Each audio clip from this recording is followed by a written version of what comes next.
Hello, and welcome to another Rouge unit of the Reek. And today we're taking a look at the Panzer II Luchs, available to the 9th Panzer Division.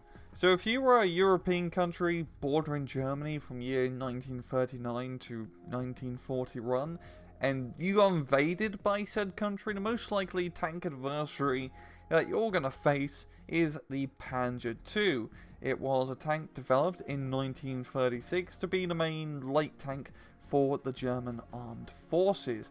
It was very simple, just enough armor to protect it from a small arms fire and a simple 20mm autocannon, because back then an autocannon was really what deemed necessary to fight other tanks, which is armor penetration ammo. And they used it extensively to invade all manners of countries during their early invasion campaigns. But because tank development got much better, and especially in the invasion of France where it had trouble penetrating some of the French tanks, autocannons weren't really deemed effective, and it started phasing them out to more of a Panzer III loadout for their tank force and Panzer force as well. But the Panzer IIs weren't completely forgotten, and it ended up giving them upgrades throughout the majority of the war. Now, the major upgrade, Joe, is the Panzer II Luchs model, or Lynx model. And it's the Panzer II, and this is the Panzer II Lynx. They don't look anything alike, and you are correct, because they changed everything, pretty much every single part of the Panzer II with the Panzer II Lynx. The main difference is the new turret, the redesigned hull, and the track suspension. It has the wonderful German design of interlocking reels.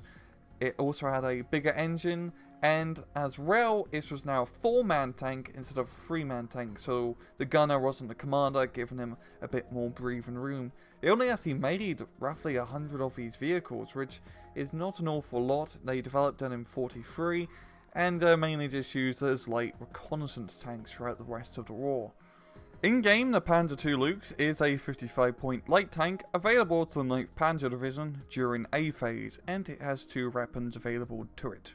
So in terms of weapon loadout, you have your very basic 20mm autocannon available to the vast majority of German vehicles with 6 accuracy, 121 rate of fire, 4 AP of 160 ammo, 9 HE, the same amount of ammunition, 800 meter range, and 8 meters AOE damage. It's a pretty decent autocannon. It's nothing crazy good, but it's enough to get the job done. And also you have a machine gun.